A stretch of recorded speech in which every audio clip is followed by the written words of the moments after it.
Welcome to the Mander's Mindset Podcast.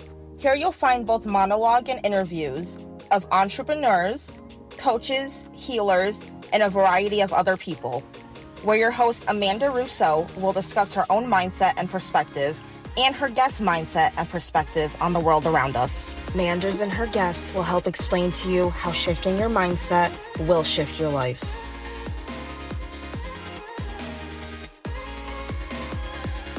Welcome to Amanda's Mindset, where we explore the power of shifting your mindset to shift your life. I'm your host, Amanda Russo, and I am so excited to be here with today's guest.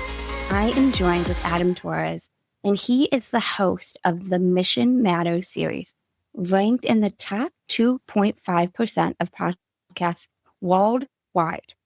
As the co-founder of Mission Matters, a media branding and book publishing agency, he's passionate about amplifying the voices of entrepreneurs, entertainers, executives, and experts.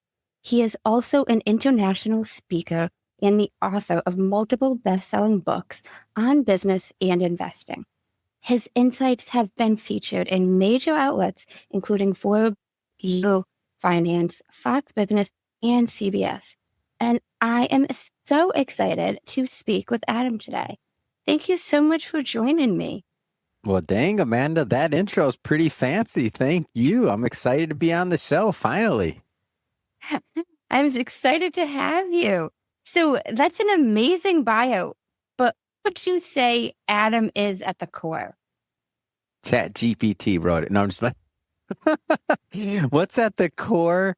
The core really is, I'm obsessed with helping other people tell their stories. So when I fell into the podcasting format and I understood podcasts and I started to get a feel for it, I realized that there's just so many people that don't have the opportunity to voice their story, to share, to connect. And when I started my first show many years ago, I was just hooked. I was hooked. And then I started thinking, well, other people need to start more shows.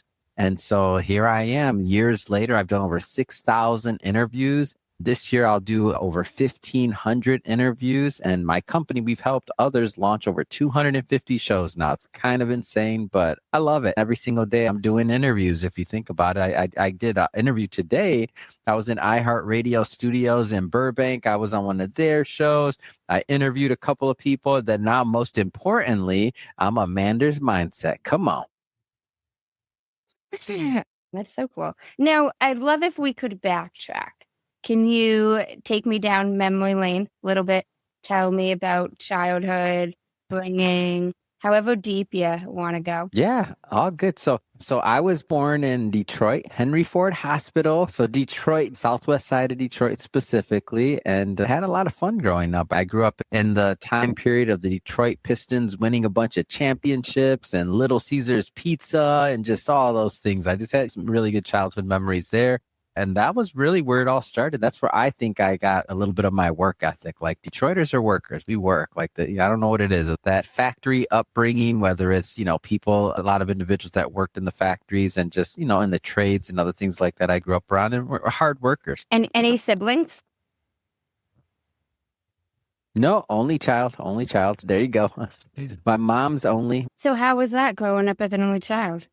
I was always the kind that worked a little bit more than maybe I even should have. So when I think about that, as soon as I was, 16 and I could drive, I was already working 2-3 jobs. Didn't really have to, it wasn't, you're just average middle class, but I just always had that thing in me that wanted to do something and, go out there and explore, make something, do something. And so I found myself working a lot. No, you say you didn't really notice that. So when did you notice it, that you were working a lot?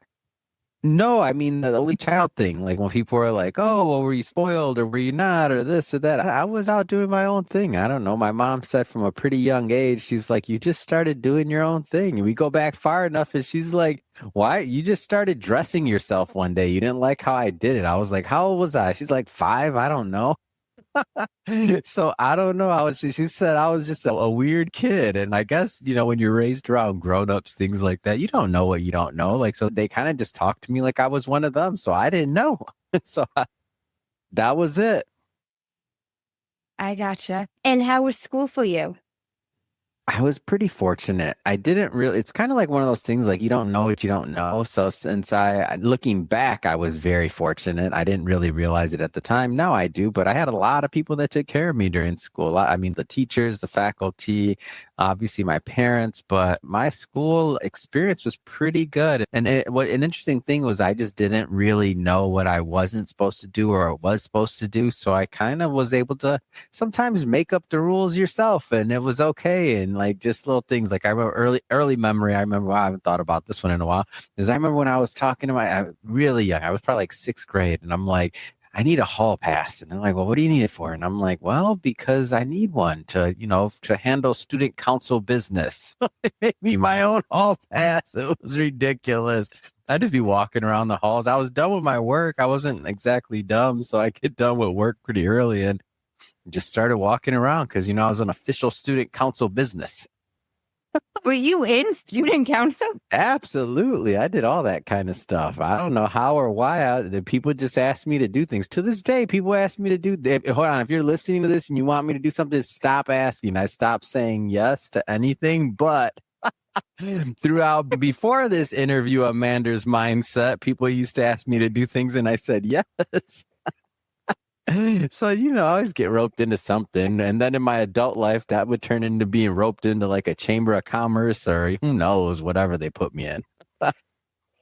God. You know how that works is I got roped into my first podcast. Me and the other co-founder here, Shirag, we're like, who's going to do this show? I'm like, I'm not doing a podcast. I don't even know what that is. He's like, yeah, you're doing it. I'm like, I'm not doing it. And he's like, yeah, you're doing it. I'm like, all right, fine. What is a podcast? You're killing me. Oh my God. I can't killing me. It's life. Life does this to you. So did you get good grades in school? I mean, I was your average, 2.5 all the way. Come on. I hovered between 2.3 and 2.8. Come on. I wasn't, the classes I liked, I got A's in. The other ones, I don't know. I just didn't do anything. And I just kind of like doodled and, then took a test and that was that. Oh, that's my entire college. That's my whole school career, by the way, all the way through college. Oh my gosh. So you went to college. What did you go to college for? International relations. So I went to Michigan State University, James Madison College, and it was an awesome experience. I went to college to travel. So I studied in Mexico, Belgium, Prague, Brussels. I was in Spain, just all over the place. Being from Michigan, I didn't know anybody that had really traveled much, at least not where I was from. And it was kind of fun just to get out there and explore. So that's why I chose international relations. And when I was 18, I was on my first plane and heading to Europe. And myself, by the way, solo traveler. Yep, by myself. So you chose international relations with the mindset of you wanted to travel. Yeah, that was it. I just wanted to travel. That was it. I said, that's a good major. Let's do it. Did you think you were going to do anything with international relations? I think I still am. I always figured, I started in my first firm. So I worked for Raymond James and Associates. So I technically started in finance when I was 16 in high school. And I would go to school, a couple hours a day. Then I'd go work at the firm. So I started pretty early there. So I always thought I'd go back into finance. But I said, well, I'm in college. I want to explore. I want to learn. I want to see some things because I'd never really seen anything. All I saw for the most part was Michigan and maybe a couple other places, but nothing too advanced or too special. So I wanted to travel. I wanted to see the world. And I figured, go learn and go see what's out there. And whatever I was going to learn, I thought, in business or otherwise, I'd probably learn on the job or take more courses down the line. But I just wanted to travel.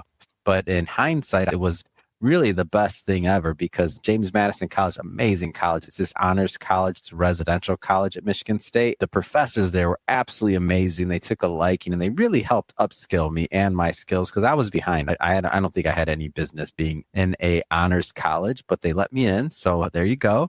And they really took a liking to me and they really helped me upskill so that I would be able to obviously graduate, but perform on a different level. So in hindsight, man, James Madison College is a big part of the reason why I'm able to do what I do now today. I'll give you an example. I just came back from Singapore, never been to Singapore, never covered any events or anything else out there. And it reminded me of being back in college again. I'm like, wow, going to explore another country I've never been to, going to relate to a bunch of individuals I haven't. And, I'm doing interviews, of course, so I'm there for work. But I was like, wow, it just reminded me of college. And I'm like, just having that international mindset and all of that they taught me allows me to then go venture into other markets and to really excel. It's an amazing thing. And that's in retrospect. That wasn't by plan, obviously. Not claiming I'm that smart. Now, what made you not go a double major with a business if you were at Did you not hear my 2.6? I didn't say I was smart. What do you mean? Are you listening to me, Amanda? I didn't say, I was 4.0 and I was good at school. You were an overworker. You should have double majored with finance and international relations. Well, I know it's a little too late, no. In all fairness, I was a senior within 3 years, like 2.5 years. And so you're right. I didn't say I had good grades, but I was a senior really quickly. And then I worked during the same time as well. So I was still working. I guess a little fun fact, Amanda. So the way that I paid my way through college is, those big Brinks trucks or ATM or car guys that you see driving around?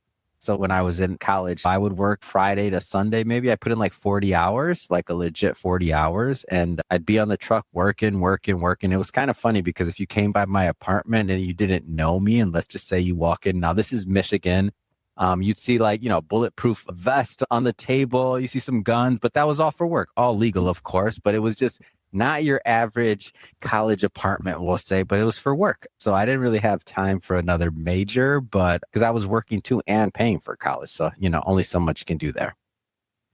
That's fair. So when you graduate college, was that in 4 years? Oh, no, I did it slower. I did it in 6 years.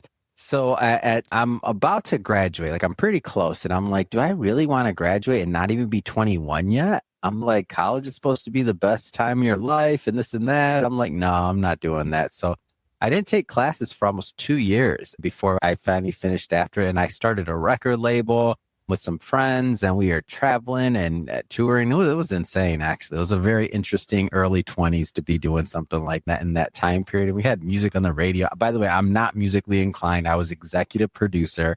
There was an artist that was signed and that actually makes music. And these people knew what they were doing. I was just pretty decent at business. So that was my piece of it as executive producer and, the business side of things. But I didn't want to graduate college and be like, I graduated really quick, best time, undergrad time of your life. And you're not even 21. No, I wasn't about that life, Amanda. I knew the work world was trying to get me. They're trying to get me. And I'm like, you can't have me yet. My God. So once you graduated in 6 years, then where'd you go from there? Moved to Arizona. I ended up moving out to Arizona. Just started making my way west. I was working doing insurance and then some other finance gigs and started working for some of the bigger brokerages. And I think I spent like a solid 5 years out there, something like that, just building my career, getting my licenses, like that kind of thing. It was a good time. I love Arizona. Great. And I saw buildings popping up and there's all kinds of expansion and it was just a real exciting time. So I really enjoyed Arizona. And then after that was California. So it was Arizona and then you went to California. Mm-hmm. Yeah. So as I just kept going through my finance career, getting promotions, doing other things, that's what led me there. Mm-hmm. And ultimately, and I moved to Pasadena originally and then Century City and Beverly Hills. So you were developing all this finance and I'm so curious when you had that conversation about not even knowing what a podcast was. Oh, so I finally go out on my own and I start my own financial firm. And around this time, one of my mentors, he's telling me, you got to write a book, you got to do all this other stuff. And I'm like, a book? I don't want to do a book. Like broke people write books. Like, why do I want to do that? I didn't have any concept of like marketing, podcasts, books. I didn't know any of that stuff. I was a finance guy. I grew up in finance and that's just what I knew. So I didn't really know anybody that wrote books. I didn't know why to do it or any of that stuff. And so I did what he said. I wrote the book and it was called Money Matters and things just started to happen. I found myself on speaking tours as far away as China and the brand started to grow. That was insane. People were just finding me cold on LinkedIn. I'm like, what is this? This is kind of crazy. And so as that grew, people started to approach me and ask me, could I help them publish a book? And I'm like, what are you talking about? Of course I can't. Like, I'm a financial advisor. I'm going to help you publish a book. That sounded just stupid to me at first. I'm like, what? So one person asked me, I'm like, no. Second person asked me, I'm like, no. Third person, I'm like, all right, fine. Like there's something here. I don't know, but God's sending me these people that want me to publish them. I don't know why. A financial advisor to publish a book, that makes sense, right? No. So I look out there and I see what models, if I was to publish a book, would make sense. And I saw I don't know if you remember Chicken Soup for the Soul, like the original, like Jack Canfield, Deepak Chopra, all that. So yeah, so huge series. I remember reading them when I was growing up and I was like, oh, what if we had something like that for entrepreneurs and executives? And I was like, that'd be cool. So I went back to some of those same people that asked me to publish a book. And I was like, hey, what if we do something like Chicken Soup for the Soul, but it'll be for, entrepreneurs. And so they're like, yeah, let's do it. And so everybody kicked in some cash and then we launched our first book. And at that time, when I was pitching a gentleman by the name Chirag Sagar, who is now the co-founder of Mission Matters, I originally was pitching him to be in a book. And he said, man, I like this. Not only do I like this, I like the business of this. We should start a business with this. And I'm like, a business? This is just a book. And he came from the media space. So he actually knew about media and he'd grown some large media brands in the past. I hadn't. So I didn't even know what it was. And so I'm like, all right, well, if this is a business and you say so, like, let's do it. And so that started really the path and the progression, which then led to the first podcast. And I was like, why are we trying to sell books? Why are we going to set a podcast? Doesn't make any sense. And he's like, no, this is why we do it. This is where we do it. And that's where I eventually said, okay, let's do it. And then we launched the first show. Wow. And when was that? That probably, my memory might be slipping, but let's call it around 2017-ish, maybe 2016. So it's been a little bit now. It was pre-COVID. Oh, yeah. I've done over 6,000 episodes now. So yeah, we've been putting in work over here. Wow. And you didn't even know what a podcast was before? No, I never listened to one. I didn't know what it was. I was just like, if I heard about it, it was through something else. I don't know, but I know I wasn't listening to any shows. That's for sure. You were just on board. Yeah. Well, after I started, the interesting thing was that in retrospect, like, again, I didn't know at the time, but if you think about it, when I was a financial advisor, I talked to people on the phone all day long. So I would be having conversations. I'd be doing that. I mean, that was a big part of my job, is talking to clients, whether I'm selling them, whether I'm helping other clients. So to me, I probably had tens of thousands of conversations that were just like podcasts before I even touched a mic. Like it was just the same thing. So in the beginning, I'd be like, especially when I was just starting to do this and we are getting audience and people are listening, I used to call myself a over-glorified call center employee. Like, what do you? I'm like, well, think about it. If you're working a call center and you're talking to somebody, you're being recorded.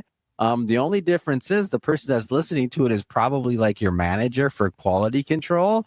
But like in this case, instead of a manager listening, we're recording the same call and now we're distributing it on this magical platform called Apple and Spotify and all the other aggregators. People would get so mad when I'd say that. I'm like, what? That's what I'm doing. I mean, at the physicality of it, that's what I'm doing. Oh my God. T-Mobile, can I help you with your bill? I'm dead. Never expected you to have that comparison. I have heard a comparison even similar, for what it's worth. The Mander's mindset, you got to come with the fire. Come on. I can see the similarities there. But, oh my God, people don't like you comparing the two. Well, what do you think? We all want to feel important. That is fair. Oh my gosh. Well, I'm just saying. That's true, though. It's still just a conversation, and they're both being recorded. That's what I'm saying. It's a conversation. Technically speaking, depending on the type of conversation you're having.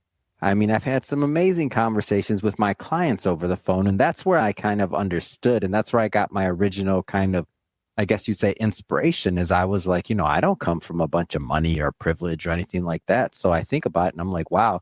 When I was managing money, I had the good fortune of having these clients that were further along, and some of them were really, really successful entrepreneurs and business people. And they would always give me tips on my career and words of advice and other things like that. Like they would pay it forward in investing their knowledge to me as a young, brand new financial advisor who they saw maybe had some promise.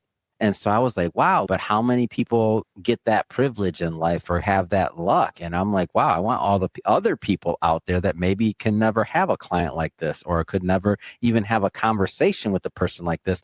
Like, what a blessing it is to be able to record that conversation and to be able to get that knowledge for everyone to benefit from. So that's where I got my original inspiration for like even how to conduct an interview. If we were going to call those early days interviews, I don't know. They could also have been just called recorded conversations from Adam that were uploaded and not edited. Amanda, it'd be so funny. People would be like, especially friends, like, you know how close friends want to be like, they want to help you. So they're like, Adam, I don't know, like the editing, the audio, it just sounds off. Like there was this and you could this. And I'm like, really? Oh my gosh, that's so crazy. Can you listen to the next episode and tell me? I'm going to tell my team to see if they can get that fixed. I didn't even have any editors hired at that point. You know, we weren't even building that part of the business. They'd listen to it again. No, Adam, it's still there. I'm like, well, what do you hear? Okay, I'm going to get it fixed. And I was just getting downloads. I wasn't editing anything. You were telling me it was changed, but it wasn't changed? Yes. This is a tell-all show, you said. He actually didn't say that, you did. You were the one who said it that one. Well, how am I going to change my mindset if I don't get this off my chest?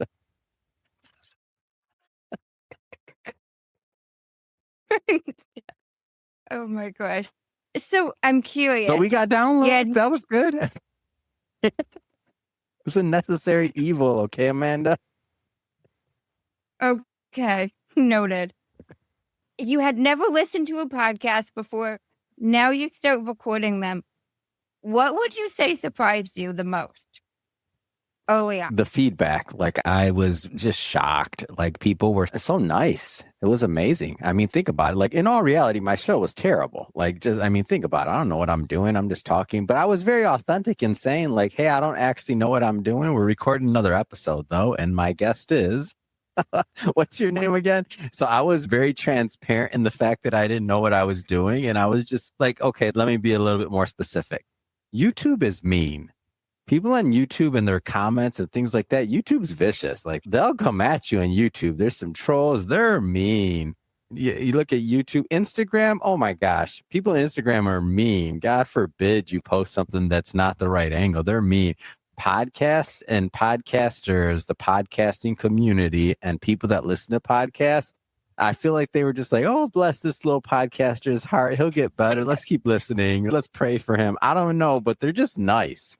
I feel like podcast listeners are nice. So I was just shocked at the response and that people were listening and they were very encouraging. And even other hosts that were further along, like maybe, and for anybody else, okay, I do say YouTube is mean and I stand by that, but maybe somebody else has had a different experience on YouTube. And by the way, we have a YouTube channel. I'm on YouTube and all that other stuff and every platform. So Instagram, Ask Adam Torres, and we're everywhere. But I just mean like in the beginning, especially when I didn't deserve for people to be nice to me because the content wasn't necessarily very good, they still were. And I was just blown away by that. And it almost made it to where I would feel guilty if I didn't keep on doing it.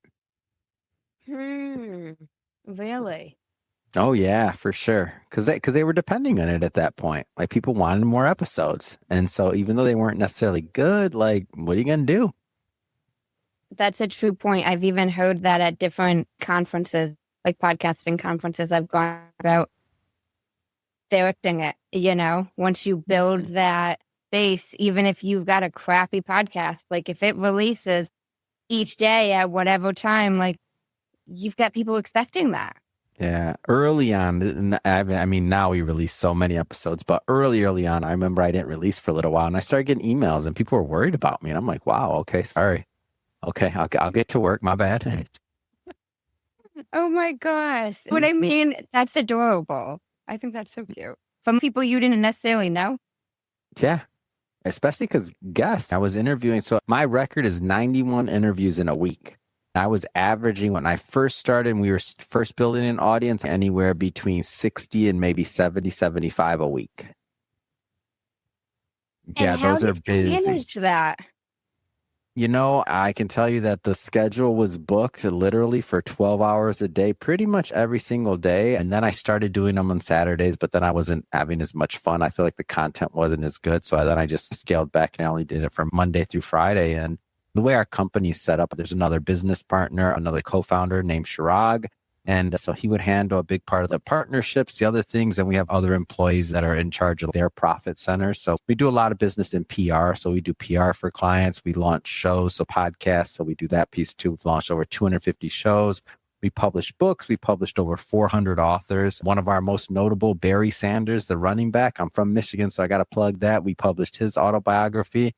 And then we also do a lot in the branding space and social media. So we're active, but that's because we have great people that work for us. Like, it's a team effort over here. There's no way that I could do all of those interviews if it was just me and I'm trying to do this and that. It's our team, honestly. Like, I get a lot of credit because I'm facing the camera. I'm doing these interviews, which I understand there's a certain amount of time, talent, and pain that goes into that in the early days. I wasn't built for this. I remember at the end of a long day of doing 14, 15 hours of interviews, I'd be in the fetal position with a bag of ice on my head, just like, oh, kill me. I don't want to talk to a single person. Don't anybody talk to me. Period.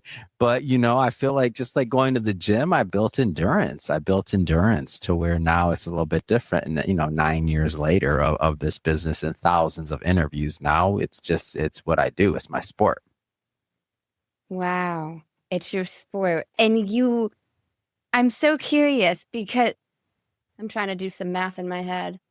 Say 10 years ago, would you have, even though you didn't know necessarily what a podcast was, would you have considered that you would be doing something like this? No, I didn't even understand. No, and the reason why I would say, even if, let's say I knew what a podcast was, the problem is with my mentality back there is I didn't understand the importance of it. And what I mean by that is the importance of sharing stories, of connecting, of things like that. I was very left brain. So all I spent my life on was in books and really numbers and investing.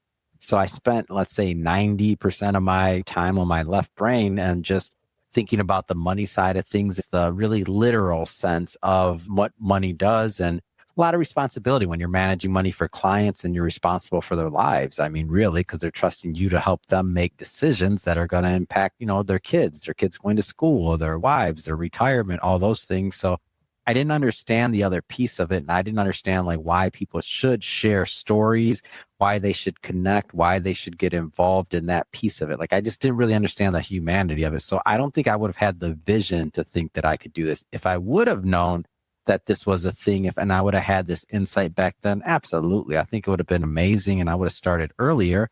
But that being said, I mean, we're the whole industry as a whole. I have a book coming out, Amanda, which I'm going to send you one as soon as it's out. It's called 1 Billion Podcasts, The Future of All Media. And it's a book, took me 9 years to write, but it's 50 pages.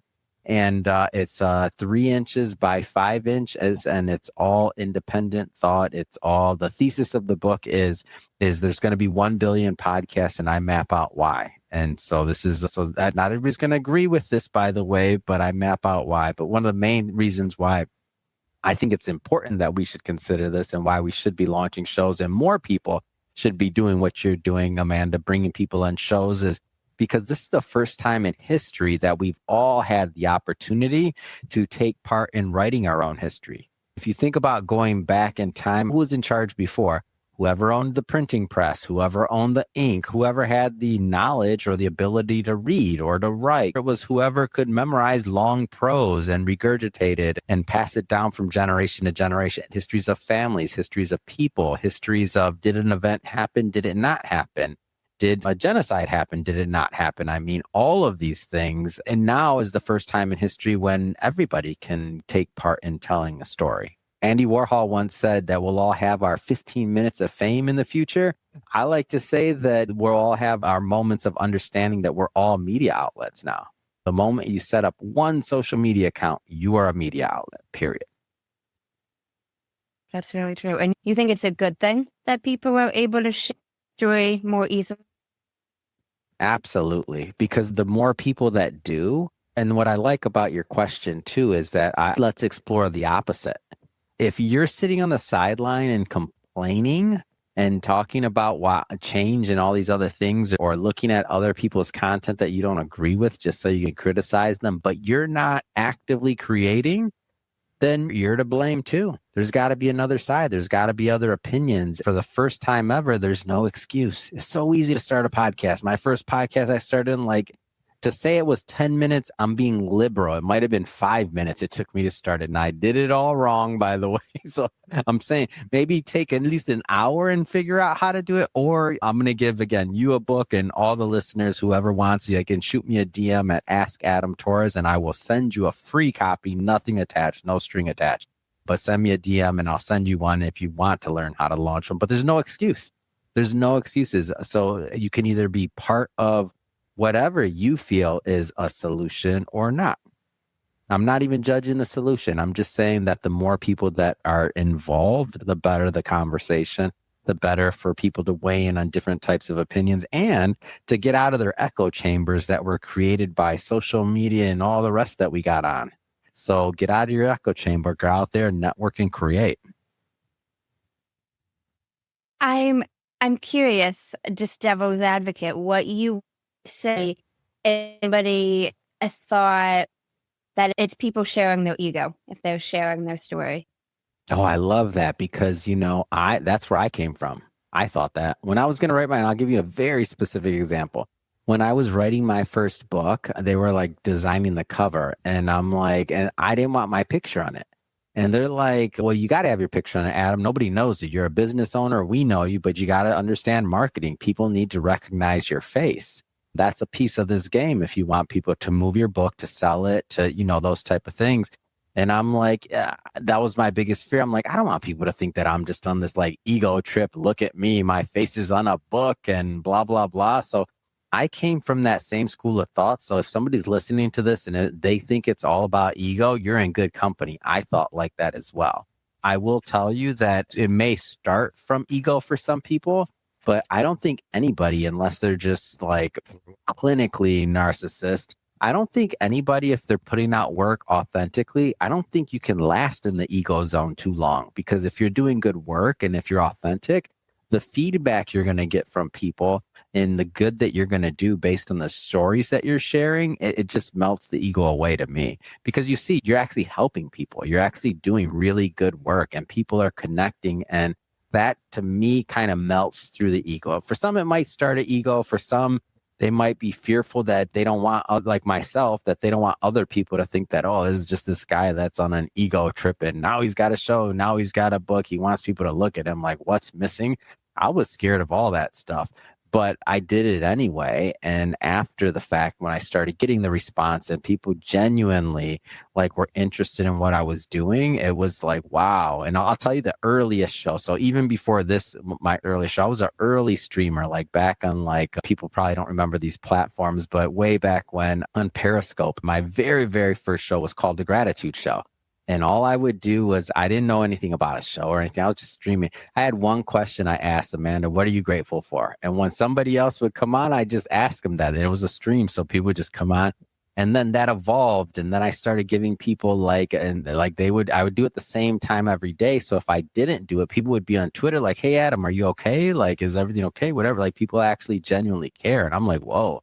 It scared me because there were like thousands of people watching this random stream. And all I'm doing is asking one question, like, what are you grateful for?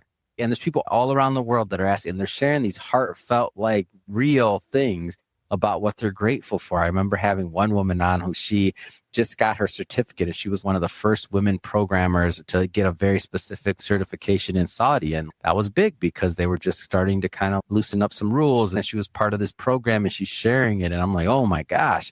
Then I started giving people these gratitude missions. And one of them I remember saying, I would be like, okay, today I want everyone to just text somebody that they love randomly and just say, hey, I'm grateful for you. And I'm glad you're in my life.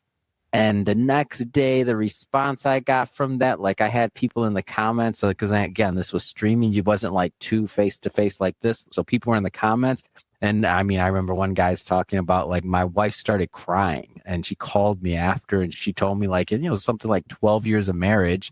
that she doesn't remember him ever just saying outright like that, like, I'm grateful for you and this, like the way she did. And I was like, whoa. And I just started to have these little experiences little by little that opened up my eyes to really the importance of what it is that we do in terms of sharing story and connecting. Like what we're doing today, Amanda, we created something by you inviting me on your show and being a great host. We created a piece of content, a piece of media that didn't exist before. It's beautiful. It's amazing.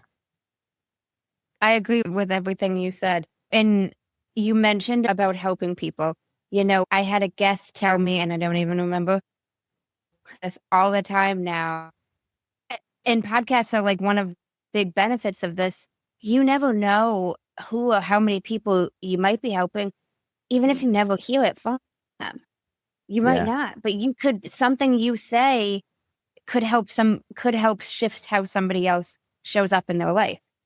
Yeah, it does. And the way I like to think about that is, for myself, I'm sure I've listened to content and watched a clip that helped me along the way. So why would I not think that the same thing would happen for somebody else for something that was created?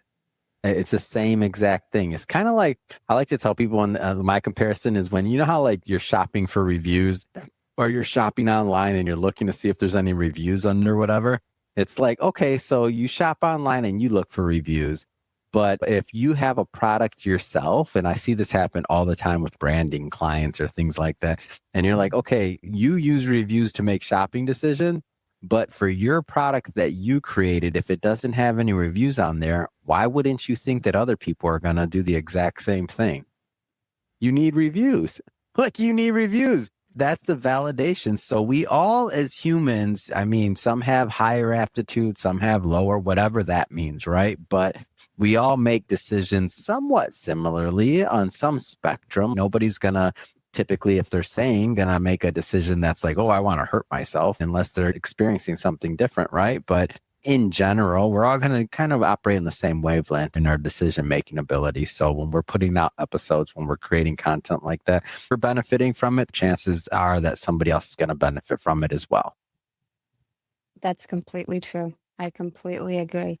I want to transition a tad. I tend to ask most guests this, and I'm very curious what your answer for this is. Oh, I'm scared, Amanda. What do you ask most guests? Come on, get it out there. Get it out. I'm worried. I'm sure you've had many of these, but I'm curious what you would say your biggest aha moment is you've had in your life.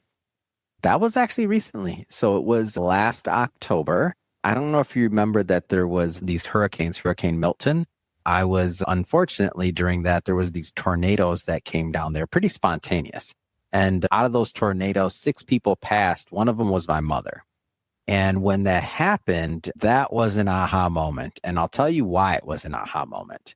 You know, when you lose a loved one, that's the first parent I've lost. It was horrible. And it was like really spontaneous, obviously. Like I was on the phone with her the morning before or the day before, and we were making jokes and we were just laughing the way that we normally do. And she was telling me about her bathtub. She's like, because apparently when there's hurricanes in Florida, they clean out the bathroom. They're like, yeah, just in case if something happens, then I'll be in the bathtub. And I'm cracking up and I'm like, oh, Mom, I still remember my last conversation with her. I was like, oh, Mom, don't forget. She's like, what? I was like, don't forget your paddle. And she's like, what do you mean? And I'm like, well, you know how you see on TV when they're in those boats? Well, maybe you're going to be floating away in your bathtub and you need your paddle so you can get there. She started laughing. She's like, come on, Adam. I'm like, no, it's okay. So then, I mean, that's how we were. We were always cracking up and having jokes. So then, unfortunately, the next day she wasn't with us anymore. And so that was by the way, it was a crazy story. Like it made New York Times, people like all over the place. It was just insane. And even her dogs went viral because they found the dogs and they were, I think like CNBC did some things and it was like the feel good moment of the hurricanes and the tornadoes, all of that stuff. So it was a crazy story. But the aha moment was as I'm like dealing with all this afterwards, as you can imagine, it's a horrible time in my life. I looked at what I valued at that point. And when I thought about it, okay, you think about, okay, your mom leaves you a house or this or that, whatever, but none of that kind of stuff matters. What mattered was my most valuable possessions to this day are that I brought my mom on my show 3 times. I had 3 different recordings with her. And the last time I went out to see her, I did a podcast recording with her and surprised her. And so that was my aha moment. I was like, wow, this is so much bigger than money. This is so much bigger than connecting. This is about legacy. Like, I'm not married. I don't have kids. I don't have grandkids, nothing like that, obviously. But I hope to, one day be married, have kids, things like that. If that's in my future, great. But when I think about it, like if I do have kids, her grandkids are going to hear those recordings, and that'll be how they hear directly from their grandmother. In the past, maybe we had some pictures or, give it a generation, give it 2 max, and those stories are forgotten. But to have those special interviews where my mother was able to tell her story. And in the book that I mentioned, 1 Billion Podcasts, I actually ended, I will do one spoiler for the book. I end the book and I talk about my mom in the conclusion. And I say, I often wonder what would happen if my mom had started a podcast. Like, what kind of things would she talk about? In her 40 years of working with at-risk youth as a social worker, working in schools and otherwise, like, what would her show have talked about? She would have talked about empathy. She would have talked about forgiveness. She would have told people that were abused physically, sexually, all of the above, that it wasn't their fault. It wasn't their fault. And she would have told people that they were special, and her energy would have lived on through that show. So that's when I realized how big this podcasting thing is. It's not just recording. It's not small. It's not like we literally can collectively change the world for the better. That's 40 years of her knowledge and wisdom and experiences that are lost because she didn't have a show. Got 3 recordings, but it's not enough. The reason why I started coming on shows and guesting and things like this, I've been in the business now 9 years. And I just started coming on shows in January, and I've been on about maybe like 80 shows or so. I didn't understand the importance. Remember what I told you before? Like when I first started, I did my first book, I was like, oh, that's probably just like an ego trip or this or that. Well, I never wanted to go on other people's shows because it's going to be like, oh, this guy coming on shows to brag about what he's done or what he's got or this or that. And then that realization made me understand, no, I'm doing this for other people, for the host, for other people that are listening, for people that hopefully I can inspire to start shows and to get in the game and to start telling their story. So once I had that piece of it, it's like, oh no, let me start going on shows. And again, I've done like 80 or so since January. I mean, I'm just getting started. So I'm looking to come on more shows and hopefully inspire more people to start their own show, because podcasting has completely changed my life. And I believe, and this is one of the themes in the book, I believe that through podcasting, we can collectively all progress humanity. And that's one of the things that I'm arguing in the book. Like, it's bigger than just recording. I'm so sorry about your mom. Thank you. I appreciate it. Yeah, that's a crazy story. It's the craziest thing you ever seen too. When I went and looked at it was a complete act of God. You can't even be mad. There was literally somebody, her neighbor was in the carport that's attached to her home, and he was fine, which thank God he was fine. I'm glad nothing happened to him. He was in the car. So it was literally like a direct hit. That one home was just picked up and thrown. It was crazy. Direct. You can't even make this up. It was the houses on both sides were nowhere near what that was. Wow. It was insane. That's great you got those 3 recordings with her, though. Oh, I love them. Like, even for yourself personally. Yeah. Well, it did a lot good for the family too, though. And that's the interesting thing. And this is the power of media. And getting back to the thing of, is this guy ego? Is it not? Like when I went down there to start handling all the other things and all that like this, all these miracles started happening. It was crazy, Amanda. I'm telling you, like, I've never been through anything like this before, but all these miracles started happening. I just started writing them down. And then when I was done with like this 2 days of emptying out her home and all these other things, I'm sitting in the car and I'm just looking at all the miracles, just kind of like to remind myself. And I was like, I want to remember this moment. So I literally start recording a monologue. I've never done a monologue in my life. An hour and a half of just plotting out the miracles that happened. I released it on YouTube. And when I did that, I shared it with some of the family. And my mom was one of many sisters. There were 12 siblings altogether, I believe. And I think it was like 11 daughters, 1 uncle. So my poor grandpa. Sorry. No, I'm on the board of women organizations. I promise. I love it. It's all good. I do a lot. I published an entire book, but I was just thinking 11 women in one. Poor grandpa, I don't care, whatever. Just put all the comments on Amanda's YouTube channel, not mine. Please. Mean YouTube. But like I was saying, like I started mapping out all of these like miracles and just, I mean, these were insane. And it kind of progresses from like something small all the way up to like you would not believe the final miracle. It's just like, absolutely, it's impossible. And it, again, ended up being an hour and a half. When I shared it with them, I had no idea how much that would help the family during this grieving, because I lost a mother. They lost a sister, right? They grew up with each other. Many of them raised her. She was like a middle, roughly child. So, you know, it's different. So that was something that the family told me they really appreciated me doing. And then that just gave me, even you said the original question, when there was aha moments, that even gave me a like further understanding. So one was my mother. The second was to share that moment of grief and to document like the miracles that God made happen during that time, were just to pay it forward and to remind people. I'll give you one that was just like, this was probably the first miracle that I noticed. And I was like, this just doesn't make sense. And it's funny because this miracle keeps coming up and popping its head up to me every couple of months, actually, which is insane. So I show up in Florida. Mind you, nobody knows me. I'm at this airport and I'm going to get a car. I use some off-brand car rental place. And again, nobody knows me there. I wasn't recognized as a host or anything else like that. It was I'm literally at this random small little counter and my turn was next. And I come up. Nobody knows why I'm there. Again, I'm not a loyalty points member, nothing you could think of. They don't know me from nothing. I'm just a random guy renting a car. And I come up next and the guy's like, oh, Adam, by the way, we got a surprise for you outside. And I'm like, I'm thinking like, there's like, what do you mean you have a surprise for me? Like, it makes no sense. I got a surprise for you outside.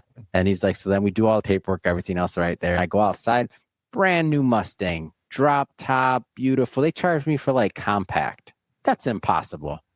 Like, there's no, I don't know the last time you've been to any rental place, but this wasn't any, like, I didn't slip the guy a 20, like nothing. Like, just, you don't pay for the cheapest rental car and then get upgraded to literally the newest, most expensive car. I'm absolutely positive they have on the lot for no reason. Miracle, absolute miracle. I'll give you one more. I check in at the hotel. It's a long day, whatever. I was busy doing like all the paperwork and things that you have to do at the funeral home, things like that. But I still look pretty good. I was like, in terms of like, I didn't look too crazy off the street. I was still eating and everything else like that. So I'd say I look pretty normal.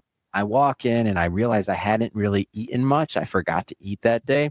So I go to the hotel and they have those little kind of like off to the side stores. So I go to there and I get, let's call it like $50 worth of snacks because I'm going to be there for a couple of days. So like beef jerky, like all this other stuff might have been $50, might have been $60. This is a random hotel. I've never stayed there before. It's not like a Marriott Points or this or that, whatever. Nothing like that. It's just a random hotel. They don't know me from anything. They didn't recognize me as a host, nothing like that.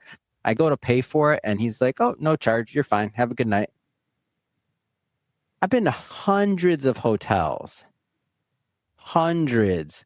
Nobody's ever comped me. It wasn't on the room, wasn't anything. I mean, I got a basket full of like these snacks. Oh, no charge. Go ahead. I had a regular room. It wasn't anything like that. Yeah, you're giving me it for everybody at home that's watching some video. You could see Amanda's face. If you're listening in audio, she's freaking out too. And you can see it on her face. I'm telling you, Amanda, I go through this and there's like 20 or something again. And so on this recording I did, it's on YouTube. People can go on our YouTube channel and see it, or search my mom's name, Mary Grace Viramontes, on YouTube, and you'll see the recording and you can see what I'm talking about. These are the small miracles. They get crazier. By the time you get to the end, you're like chills. They get crazier. And I had to start documenting them. I didn't plan on doing a monologue or anything. It was just when these things would happen, I was just like, what? And the recording only has X amount. I think I forgot like 3 or 4 that I remembered after the recording. I didn't add them again because that wasn't the point. The point was just to document that moment and just to remember to see a spirit of like when something like that happens. And those are the 2 small ones. They get crazy. Wow. And now you documented these and you said it was an hour and a half long of your recording? A monologue. And I was just sitting in the car before I went to the airport and I'm just going through my notes of like, and I'm not talking, I'm literally just like how I just described the miracles to you just now, like just like that. That's probably as long as I spend on them. So this isn't like some long drawn out dissertation. There were just so many. Like you'll go one after another, after another, after another for an hour, almost an hour and a half. And by the time you get to the end, your mind's just blown. I feel like it needs to be a short one day or something. Somebody needs to make a short film or something out of those because they're all real. That's so cool. I love that you recorded 3 episodes with your mom. Have you recorded any other episodes with any family members? I'm going to be bringing my dad on. I got some plans to bring him on, but that was the only one. No, my mom. I used to, and by the way, I didn't even, it wasn't intentional. I didn't have this insight when I did it. I just always had a type of relationship with my mom where I would just invite her places, things like that. Like I'd have a big conference in Florida or something else. I'd invite her. I remember I had like before this happened, like the last time I was out there was for a pretty big conference. I told the event organizer, hey, my mom's going to come and is it okay? And they're like, oh yeah, of course. She walked into the back and you could tell who it was, little old lady. She's waving at me. And the guy, his name's Chris, stopped the whole conference, told everybody turn around and wave at her and clap. Ridiculous. She didn't miss a beat. She did like the princess wave and was like, oh, thank you. Like basically saying everybody can sit down, peasants. She was hilarious. So I didn't know any better. We just used to have fun. That's why I invited her on the show.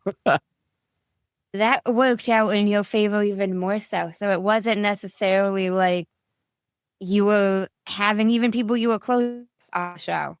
No, but the aha moment was people should. So not to get into your business, Amanda, but if you have living relatives that you want to, mom, dad, whomever, invite them on. You will not regret it. You will not. And then, by the way, on the media side, this I learned after the fact, by the way. This wasn't planned after the fact. From the king of media, Howard Stern, I was reading one of his books, and guess who one of his favorite guests ever were? His mom. She was guaranteed ratings. And it got to the point, at least in his book, he says, so I'm quoting his book, roughly paraphrasing, is that at a certain point, she didn't even want to come on the show. She was tired of it because he kept bringing her on so much because she was guaranteed ratings. So he was using his mom, using his words. It was an easy segment when he didn't have any ideas.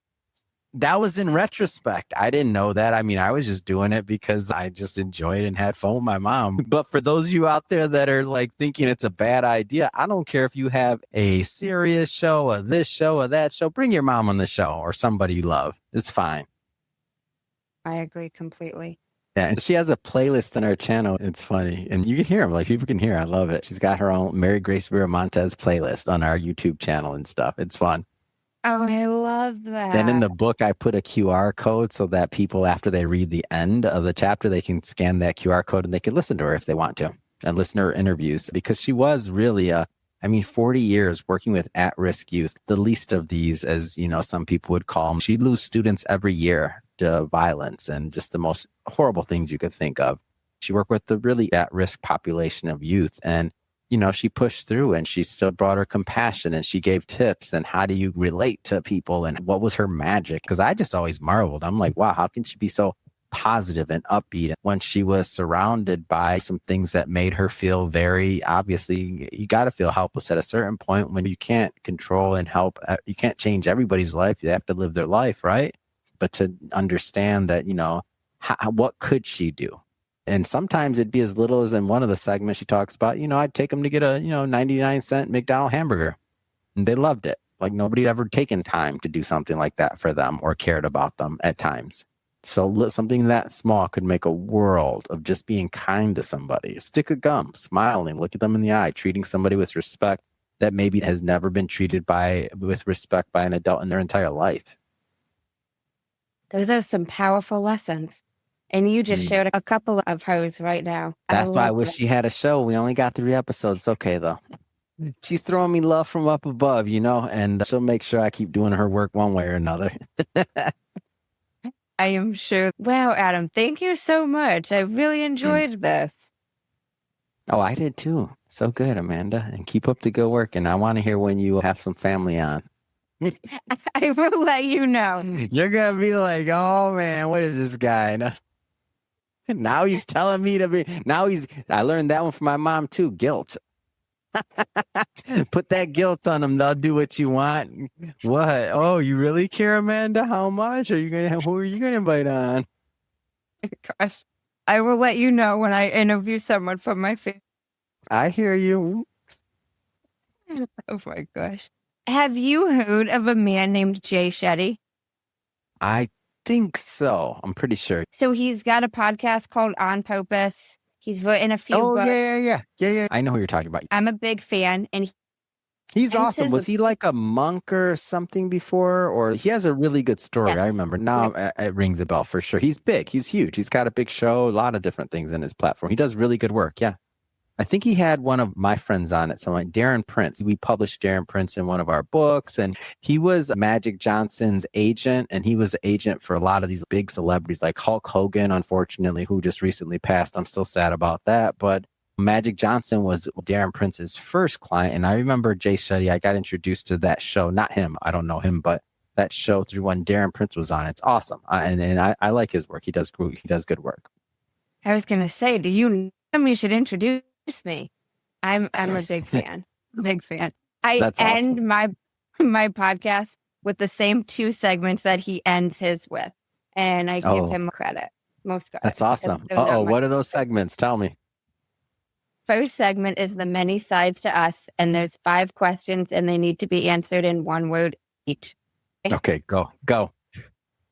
What is 1 word someone who was meeting you for the first time would use to describe you as? Kind. What is 1 word that someone who knows you extremely well would use to describe you as? Loyal. What is 1 word you'd use to describe yourself? Consistent. What is 1 word that if someone didn't like you or agree with your mindset would use to describe you as? Stubborn. What is I'm a Taurus. Come on. I'm allowed. By the birthright. I'm Taurus. It's fine. Go ahead. What is 1 word you're trying to embody right now? Love. Second segment is the final 5, and these can be answered in a sentence. What is the best advice you've heard or received? Just start. Why is that the best? Start. So just start, begin with what you have and just keep going. Don't overthink it. If it's going to work, it will. If it's not, you should, open your eyes and you'll see it's not working, but just start. Don't be in your head too much. Why is that the best? Because I think a lot of times people overthink things, and myself included, by the way. So if somebody's watching this or listening to this whole time, I've been trying to tell them, start a podcast, do it. Don't be in your head. Just get it done. And some people are going to walk away from this. They're going to be fired up. They're going to be yeah, I'm going to start one. And then they're going to tell their, their boyfriend, their girlfriend, their husband, their wife, their kid, their whoever, be I'm going to start a podcast. And then as they start sharing that, maybe they get some support. Maybe people are like, why are you doing that? Well, what's this show going? What's it? And by the time they're so confused in their head about what they're doing, they forgot why they were inspired to start one in the first place.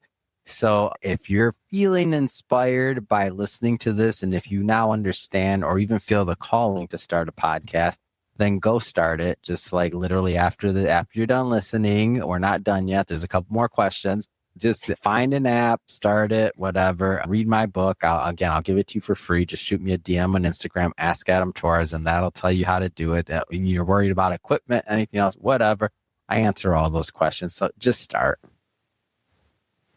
What is the worst advice you've heard or received? From well-meaning people. It's when it's a type of advice. So I do a lot of speaking, especially in colleges and other things like that all over the place. And so a lot of well-meaning people will give you bad advice. So one of the questions I like to ask the audience is who in colleges? Who in here wants to be a doctor? Or who does this or whatever? Who wants to do a certain thing, whatever it is? And I'll ask them, who supports you in this effort? And who have you asked advice for? And a lot of times it's my parents are this, that. And I'll normally get to the bottom of just kind of very politely asking them, are your parents doctors? And normally the answer is no. And it's you're probably getting advice from the wrong person. You should be asking doctors. If you want to be a doctor and you think that's your calling, great. I'm not picking on doctors. They're wonderful. It's amazing. You need to know doctors and get your advice from doctors, and more than one, about what it takes to be a doctor, not just the what, but like, what does it look like after you're in that seat as a doctor?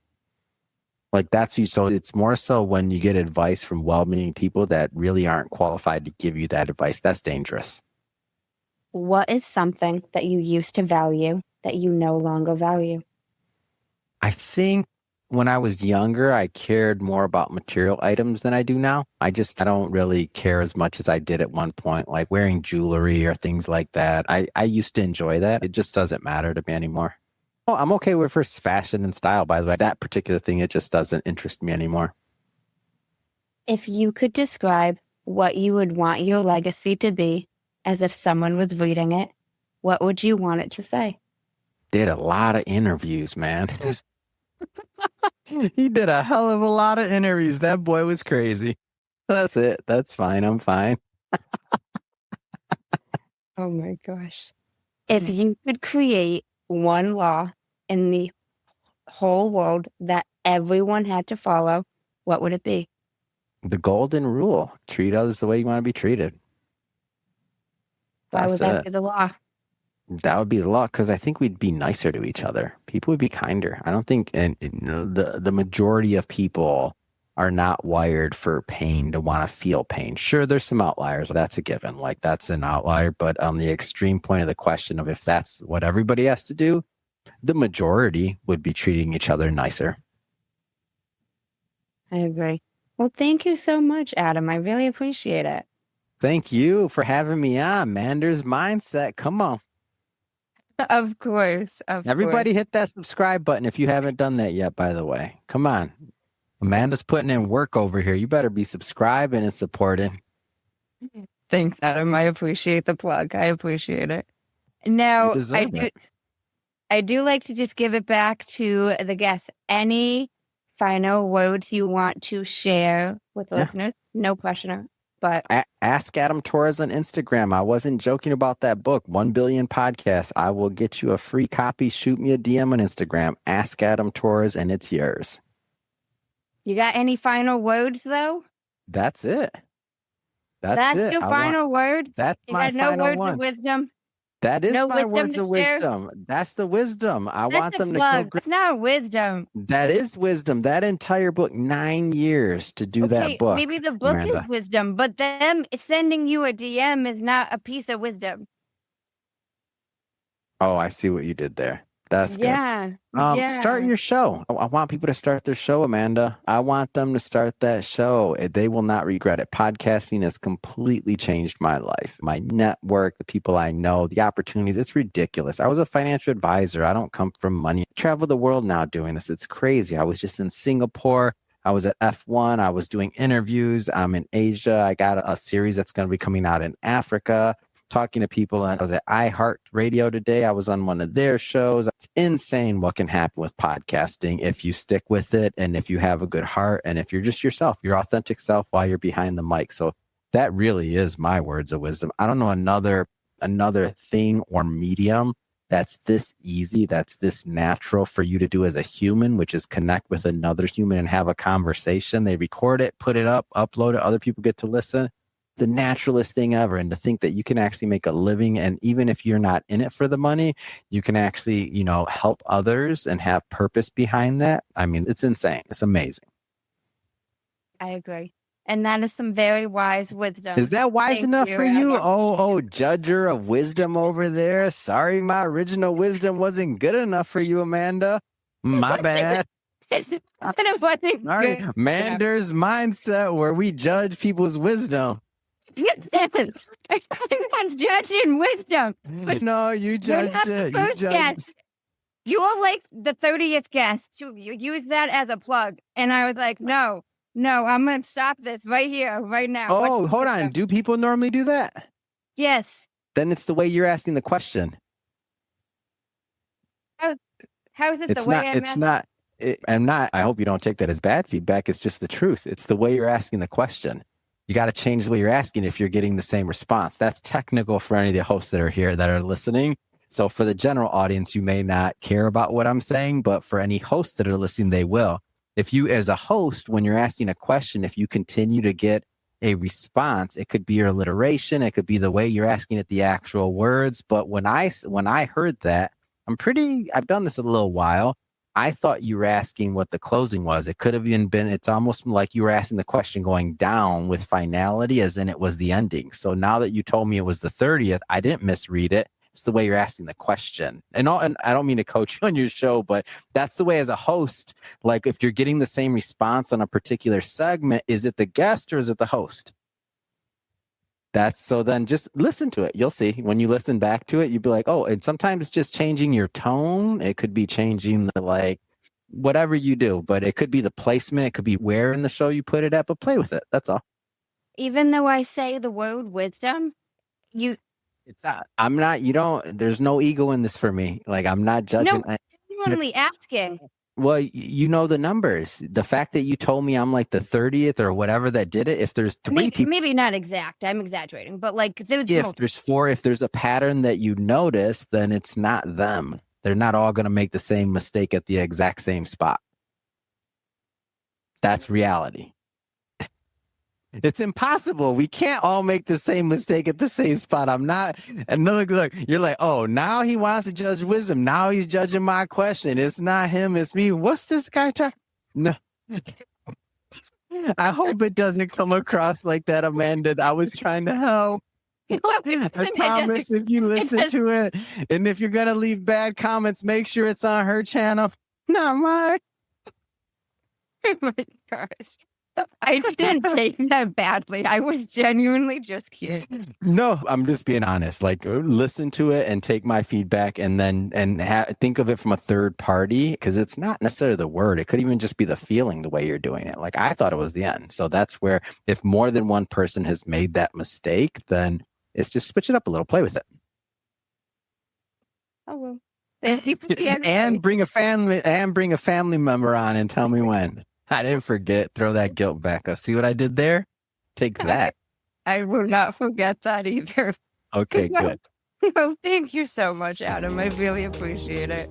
And thank you guys for tuning in to another episode of Mandy's Mindset. In case no one told you today, I'm proud of you. I'm rooting for you. And you got this. As always, if you enjoyed the show, I would really appreciate it if you would leave me a 5-star rating, leave a review, and share it with anyone you think would benefit from this. And don't forget, you are only one mindset shift away from shifting your life. Thanks, guys. Until next time.